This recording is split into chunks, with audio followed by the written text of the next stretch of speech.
Alors, si, on, si vous prenez deux nombres réels quelconques,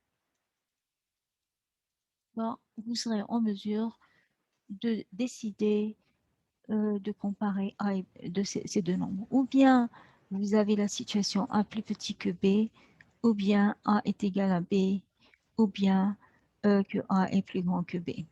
D'accord? Parce que les éléments de R, donc R est un ensemble, on dit qu'il est intègre, on peut, qu'il a cette propriété. C'est pas tous les espaces qui sont comme ça. D'accord? Et donc, en utilisant ces symboles pour dire inférieur ou plus grand, on définit une autre notation de dire que A est plus petit que B, par exemple, plus grand que B, qui dit que A est plus, ou bien strictement, ou bien A est égal à B. D'accord? Après, on a des propriétés, on établit des propriétés. Alors, on a la propriété A. Si on a deux nombres, ils vont être comparables de cette façon-là. Si et seulement si, même si on ajoute une même quantité, on retranche. Donc, d'accord? C'est la même chose. Ça n'est pas affecté, les deux. Ça. Donc, on a ça. Et c'est très, très pratique, ça. Cette propriété est très pratique dans les applications. Alors, regardons une application. Ici, en parallèle, on va essayer d'établir, donc de comparer les nombres donnés. Comparer les nombres donnés.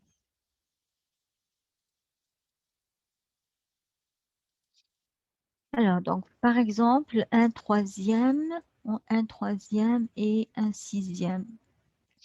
Que peut-on dire de ces deux nombres? Alors, je peux essayer d'utiliser la propriété que je viens de mentionner. D'accord? Donc, on va dire, on va se dire, bon, on ne sait pas, nous, on ne sait pas lequel est plus grand. Ils ne sont pas égaux, en tout cas, c'est pas la même écriture.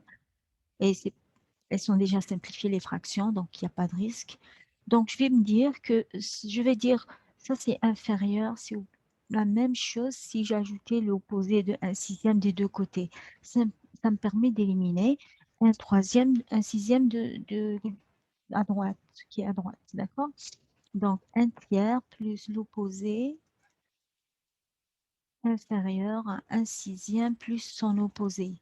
Et ça, donc, ça me donne 0. Et ça donne, donc, on réduit au même dénominateur, c'est 6 moins 3 sur 18, inférieur à 0. Ça, c'est faux.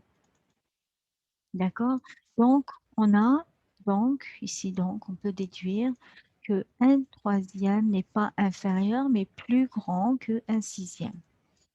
D'accord? Donc, on a décidé comme ça. Et c'est grâce à cette propriété-là qu'on vient d'utiliser. Bon, peut-on... Allons-y, on va faire un deuxième exemple. Alors, par exemple, comparer moins 5 et moins 6. Moins 5 et moins 6. Allons-y. Donc, on a le... Voilà. Et comparons donc en utilisant raisonnement analogue. Donc, je vais faire... Je peux, vous voyez, je peux faire ça, moins 5. Je peux aussi ajouter l'opposé ou procéder de la même façon. Alors, je vais dire par exemple que moins 5 est plus petit que moins 6. Ça, c'est vrai si et seulement si je rajoute des deux côtés l'opposé de 6. Donc, moins 5 plus l'opposé de moins 6. D'accord? Qui est donc plus 6. D'accord? Inférieur donc à moins 6 plus 6. Cela va me donner donc moins 5 plus 6 inférieur à 0. Ça, c'est faux aussi. Ça, c'est 1. Ça, c'est faux. Bon, donc, je peux conclure, donc, on a plutôt moins 5 est plus grand que moins 6. D'accord? Ici, un autre exemple. Alors, alors maintenant, on va rajouter une autre propriété pratique aussi dans d'autres situations. Alors, c'est la suivante. Alors, on va dire que on a, alors, on a A, allons-y, on a A A inférieur à B. Cette fois-ci, on multiplie. A inférieur à B, c'est équivalent A fois C inférieur à B fois C.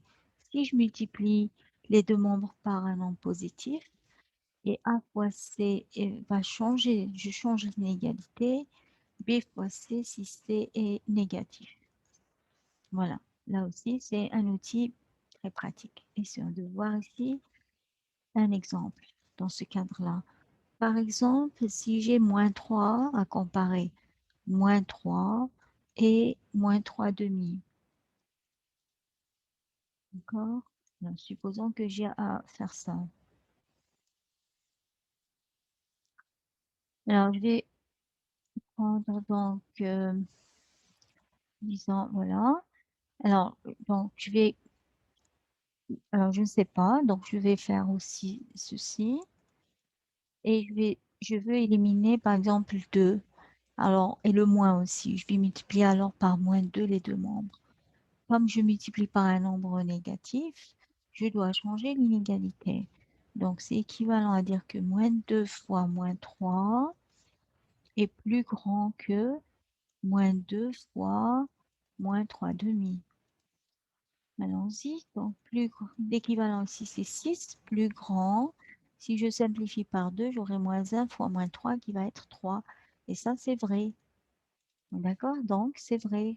Donc, on a bien moins 3, plus petit que moins 3 demi. D'accord? Voilà. Euh, Allons-y. Un autre exemple. Alors, il y a aussi de l'ordre. Alors, on peut avoir aussi une propriété, la propriété suivante. Si jamais chez A, je sais que A est inférieur à B et que B est inférieur à C, alors je peux dire que A est inférieur à C. C'est une propriété de transitivité. D'accord? Un exemple pour ça. Comparer racine de 2 et 200. Bon, normalement c'est évident ça, mais supposons qu'on ne sache pas trop, qu'on connaisse juste un peu. Oui,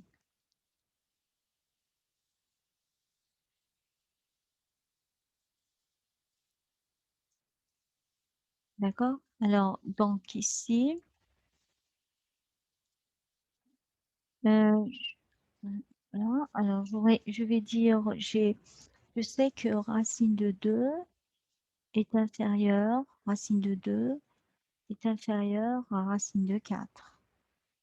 Donc, les deux.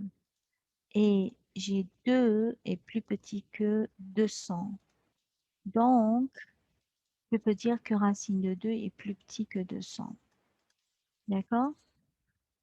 Alors, un autre. Alors, essentiellement ça, donc, c'est les propriétés que vous avez besoin de connaître pour définition et propriété pour ce qui concerne les inégalités. L'ordre dans. Alors, un dernier exemple. Si on a besoin de comparer ces nombres-là. Alors, 2,7, 2,73331 et 2,733 et 3. Voilà. Alors, donc ici, je vais donc choisir. Alors, je remarque qu'ici, j'ai que 7,331. Ça va être 2,733 plus 0,0001. Et donc, je retrouve le nombre là. Donc, je rajoute quelque chose qui est positif. Donc, ça, je sais que c'est plus grand que 2,733. D'accord? 3,3. Donc, tout le résultat, il est immédiat ici. Voilà.